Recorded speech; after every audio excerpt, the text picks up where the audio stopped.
Something about Antarctica's history doesn't quite add up, and the more carefully you look at the timeline, the more that feeling grows. We are told that Antarctica was officially discovered in 1820. 3 separate expeditions, one Russian, one British, one American, all reached the frozen southern waters around the same period. Explorers like Fabian von Bellingshausen, Edward Bransfield, and Nathaniel Peimer are credited with being among the first human beings to ever lay eyes on this remote and frozen continent. That is the accepted version. It is taught in schools. It appears in geography books. It has been repeated for generations. And on the surface, it sounds complete. It sounds settled. There seems to be little reason to question it. But this is where it becomes unclear. When you move past the general story and start examining the actual historical record, the maps, the documents, the dates attached to specific geographical drawings, something begins to feel slightly off. Not dramatically wrong. Not obviously falsified. Just slightly off. The kind of feeling you get when a detail doesn't quite fit where it should. Because if Antarctica was truly unknown before 1820, truly unreachable and unrecorded, then certain documents that exist today should not exist at all. Maps drawn before that date should show nothing in the southern regions. Or at most, they should show rough, theoretical outlines based on guesswork. What they should not show is geographical detail. And yet, some of them do. This raises questions that are not easy to dismiss. How do you explain a map drawn in 1513, more than 300 years before the official discovery, that appears to show a southern landmass with a coastline resembling Antarctica? How do you account for geographical features that match actual terrain, drawn by cartographers who, according to the accepted timeline, had no way of knowing that terrain existed? One map could be coincidence. One unusual drawing from one unusual cartographer might be explainable. But that is not what we are looking at here. The pattern repeats. Different centuries, different countries, different mapmakers working independently of one another. And yet the same uncomfortable detail keeps appearing. A southern landmass that looks more specific than a theoretical sketch should look. That the official timeline of Antarctica's discovery may not be telling the complete story is a possibility that the evidence, at minimum, forces us to consider. We are not saying the history is fabricated.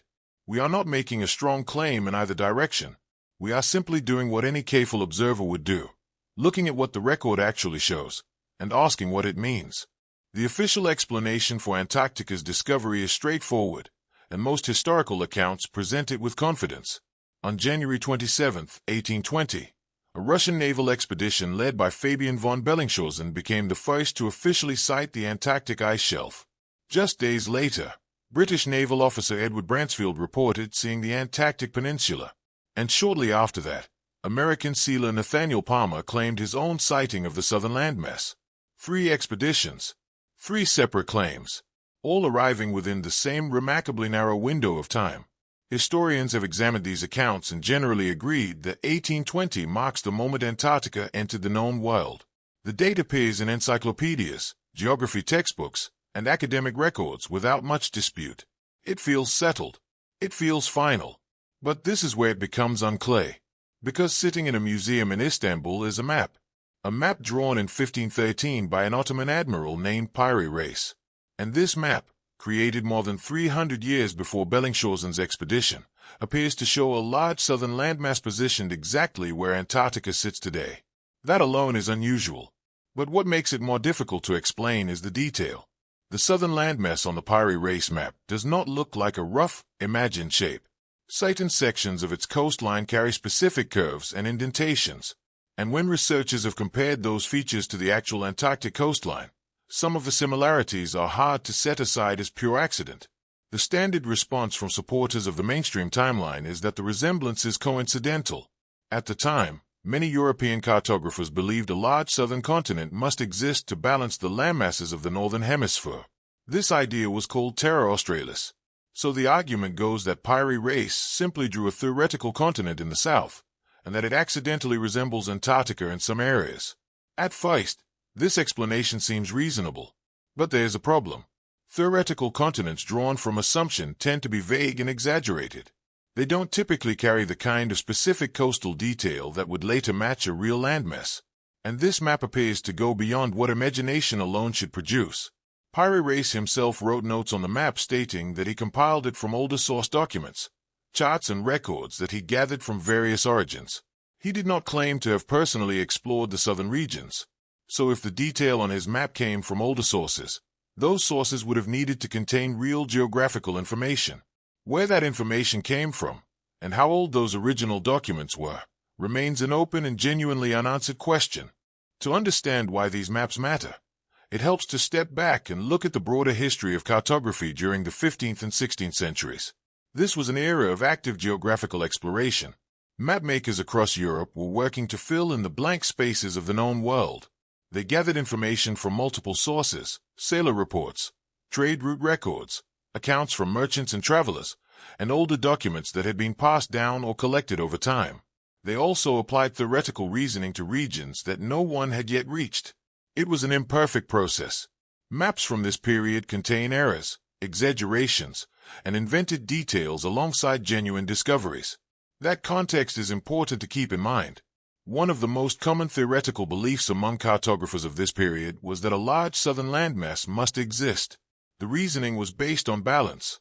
The northern hemisphere contained substantial land: Europe, Asia, the Americas. Many scholars and geographers believed the southern hemisphere must contain something equally large to maintain the Earth's equilibrium.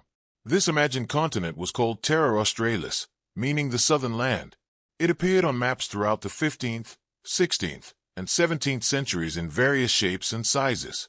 Historians point to this tradition as the most likely explanation for why early maps show large landmasses in the southern regions.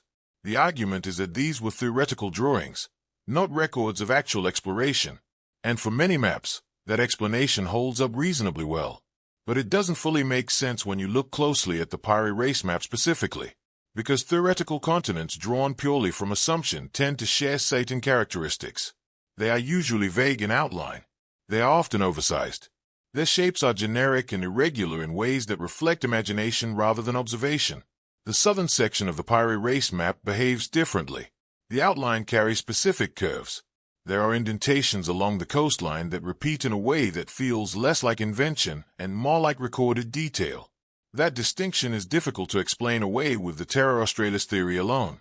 A mapmaker drawing from theory should not produce something that's specific, and this is where the explanation becomes difficult, because Piri Reis himself addressed this directly. In the notes written on the map, he stated that he did not explore these regions personally. He compiled his chart from older source maps, documents he had gathered from various origins, some of which he described as ancient. This raises an immediate question. If the detail on his southern coastline came from those older sources, then someone, at some earlier point in history, had to have produced that original geographical information. Who that was, and when, remains genuinely unclear. This is where the first real inconsistencies begin to surface, and they are not small ones. If Piri Reis compiled his 1513 map from older source documents, as he himself stated, then those original sources had to contain real geographical information about the southern coastline. Not guesswork, not theory, actual data that someone, at some point, had recorded through direct observation. That is the only way specific coastal detail makes it onto a map. You cannot accurately draw curves, indentations, and geographical features by imagination alone, and then have those features match a real coastline centuries later. So the question becomes, who produced that original data? And when exactly did they do it? To understand why that question creates such a significant problem, you need to understand something about Antarctica's current condition. The coastline of Antarctica as we see it today is not exposed land. It is buried beneath a massive ice sheet that has accumulated over thousands of years. Scientists using modern seismic surveys and radar technology have been able to map the terrain that exists underneath that ice, what researchers call the subglacial topography. And those surveys have confirmed something important. Parts of Antarctica have been covered by ice for at least 6,000 years. Some estimates suggest the glaciation goes back considerably further than that. This means that for all of recorded human history, the actual coastline of Antarctica has been hidden. No one sailing past its shores in any known historical period would have been able to see the land beneath the ice. But this is where it becomes unclear, because some researchers have taken the southern coastline shown on the Piri Reis map and compared it directly to the subglacial maps produced by modern surveys, the maps that show Antarctica as it would look without its ice covering. And they have argued that the similarities between the two are not random. that certain features align in ways that go beyond coincidence. Others strongly disagree. Critics of this comparison argue that the researchers are selectively matching details and ignoring the many areas where the two maps do not correspond at all. This disagreement has not been resolved. Both sides have presented their analysis, and the debate continues. And this is where the explanation becomes difficult to settle comfortably. Because if the resemblance to the ice-free coastline is genuine, even partially genuine, then whoever created the original source maps that Pirate Race used would have needed to survey Antarctica before the ice covered it, or they would have needed some method of seeing beneath the existing ice sheet. Neither of those possibilities fits within any timeline that mainstream history currently accepts, and that gap is not easily explained away. The Pirate Race map is the most widely discussed example in this conversation, but focusing on it alone would give an incomplete picture, because it is not the only early map that raises these questions. Several other historical charts, produced by different people in different countries across different centuries, show similar characteristics. And when you look at them together rather than separately, the overall picture becomes considerably more difficult to explain with a single dismissive answer. In 1531, French mathematician and cartographer Laurent Fine produced a detailed world map that included a large southern continent. Fine was a respected academic figure of his time, not a fringe thinker. His southern landmass is drawn with considerable detail for its era. Researchers who have studied it closely note that certain sections of its coastline, particularly the area corresponding to what we now call Queen Maud Land, carry similarities to the actual Antarctic terrain that go beyond what a purely theoretical drawing would typically show. Then in 1559, the Haji Ahmed map appeared, again featuring a prominent southern landmass with features that seem more deliberate and specific than simple imagination should produce. Two maps, two different origins, the same uncomfortable pattern. But this is where it becomes unclear in a much deeper way. Because in 1737, French geographer Philippe Boische published a map that stands apart from the others. Boische was a serious cartographer, a member of the French Academy of Sciences. His map of the southern regions shows something that, at the time of publication, would have seemed simply incorrect. Rather than drawing Antarctica as a single connected landmass, Boische depicted it as two separate bodies of land divided by an open body of water running through the center. In 1737, there was no known way to verify this. No expedition had reached the interior. No technology existed to measure what lay beneath any ice. The map was noted and largely set aside. And this is where the explanation becomes difficult. Because in the 20th century, when scientists used seismic survey technology to map the terrain beneath Antarctica's ice sheet, they discovered that the continent is in fact divided into two major landmasses at its base, separated by a subglacial basin. Boische's map, drawn more than 80 years before Antarctica was officially discovered and long before any subglacial mapping was possible, appears to reflect this division. Some researchers consider this remarkable. Others argue it remains coincidence, that Boische was theorizing and happened to be partially correct. But that explanation raises its own question. How specific does an accidental match need to be before coincidence stops being a satisfying answer?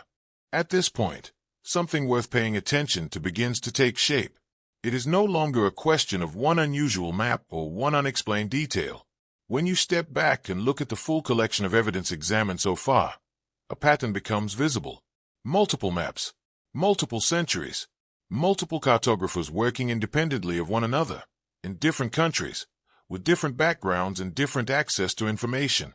And yet, repeatedly, a southern landmass appears, drawn with a level of geographical specificity that simple theoretical belief should not consistently produce. That repetition is what makes this harder to set aside. The standard response to any one of these maps is that coincidences happen. Theoretical drawings sometimes accidentally resemble real geography. That argument is reasonable when applied to a single case. But this is where the official explanation starts to weaken, because the same type of anomaly appears across Ottoman cartography, French academic maps, and Portuguese-influenced charts spanning more than 2 centuries. Each time, the dismissal relies on the same logic, coincidence, theory, accidental resemblance. At some point, applying that same explanation repeatedly to independently produced maps from unconnected sources begins to feel less like a satisfying answer and more like a habit of avoidance. The coincidence argument does not become stronger with repetition. If anything, it becomes more strained. But this is where it becomes unclear in another important way, because the geographical content of these maps is not the only detail that raises questions. Several of the early charts being discussed here also demonstrate a level of mathematical and cartographic accuracy that is difficult to account for. Maintaining correct proportions across large distances, particularly in the southern latitudes, requires precise projection methods and reliable reference points. Some historians who have studied these maps closely have noted that the accuracy present in certain sections goes beyond what the known tools of those periods should have been able to achieve. This doesn't prove that the cartographers had access to ancient or unknown sources, but it does raise a genuine question about where their reference points were coming from. And this is where the explanation becomes difficult to close neatly, because when you consider the full picture, the repeated geographical detail, the cross-cultural consistency, the unexplained accuracy, three possibilities naturally present themselves.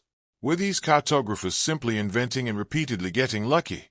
Were they copying from older documents that no longer exist? Or were they receiving geographical information from sailors and travelers whose journeys were never officially recorded?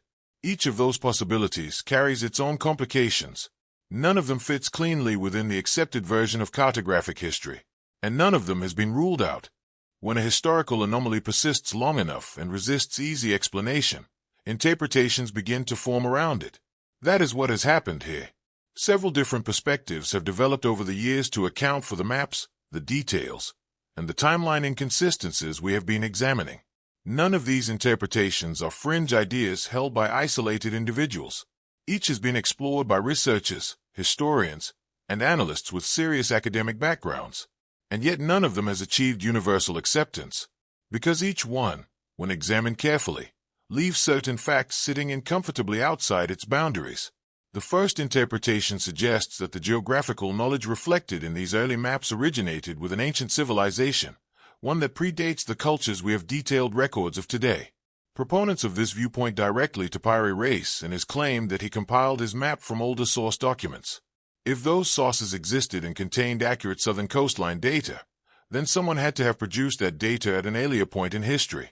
Some researchers believe this points toward a sophisticated maritime culture whose records were eventually lost, destroyed, or absorbed into later collections without proper attribution. Critics of this view respond that there is no physical archaeological evidence, no tools, no vessels, no settlements, that would confirm an advanced ancient civilization with the capacity to survey Antarctic waters. That absence is a serious gap, and supporters of this theory have not yet filled it. The second interpretation stays closer to known history. It proposes that civilizations would do have records of Phoenician sailors, early Chinese navigators, or Portuguese explorers operating before official documentation became standard, may have reached the Southern Ocean and gathered rough geographical data that then circulated informally. Trade routes carried more than goods. They carried knowledge. But this is where it becomes unclear, because none of these proposed voyages appear in any surviving official record. The evidence for them is indirect at best, and skeptics argue that absence of documentation is not the same as evidence of undocumented activity. The third interpretation takes the opposite position entirely. It holds that everything observed in these maps is the result of coincidence, combined with a very human tendency to find patterns where none truly exist. Researchers, this view argues, unconsciously select the details that match and overlook those that don't. Some believe this explanation is the most rational. Others disagree, pointing out that it doesn't fully account for specific cases like the Bosch map's subglacial accuracy. What remains true across all three perspectives is this: each one explains some of the evidence, and each one leaves some of it unexplained. The debate has not been resolved. So where does all of this leave us? We began with a straightforward historical claim that Antarctica was discovered in 1820, that before that year it was unknown, unseen, and unrecorded by any human civilization. That is the accepted version. It is the version that has been taught, repeated, and built upon for generations. And on its own, presented without the additional evidence, it sounds entirely reasonable. Most people who encounter that date never have a reason to question it. But we have spent this investigation looking at what exists alongside that official account. And what exists does not sit quietly next to it. The maps are real. That is the starting point that cannot be moved.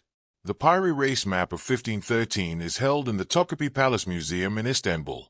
The Bois map of 1737 is a documented historical record produced by a credentialed member of the French Academy of Sciences. The Orense-Fine map and the Haji Ahmed map are similarly verifiable documents preserved in historical collections. These are not fabrications. They are not modern creations designed to support a particular argument. They have been examined by historians, geographers, and cartographic researchers for decades, and they continue to generate genuine disagreement among serious people. The Piri Reis map has never been explained to universal satisfaction. The Bois map's apparent reflection of Antarctica's subglacial division has never been convincingly dismissed. These are not closed cases. But this is where it becomes unclear in the most fundamental sense. Because acknowledging that the maps exist and acknowledging that they raise questions does not automatically tell us what those questions mean. It is genuinely possible that the resemblances between these early charts and the actual Antarctic terrain are coincidental. It is possible that cartographers working from theory and imagination occasionally produced details that accidentally matched reality. It is also possible that fragments of real geographical knowledge, gathered through unrecorded voyages or preserved in now-lost documents, quietly made their way into circulation centuries before 1820. All of these remain open possibilities. None of them has been proven. None of them has been ruled out. What can be said with reasonable confidence is this. The official timeline of Antarctica's discovery, as it currently stands, does not fully account for everything visible in the historical record. There is a gap between what the accepted narrative explains and what the physical documents show. Whether that gap reflects something historically significant, a lost chapter of human exploration, or simply the natural limits of what survives across centuries of history, remains genuinely uncertain. The evidence raises doubts. The doubts remain unanswered. And for now, that is the most honest place to leave it.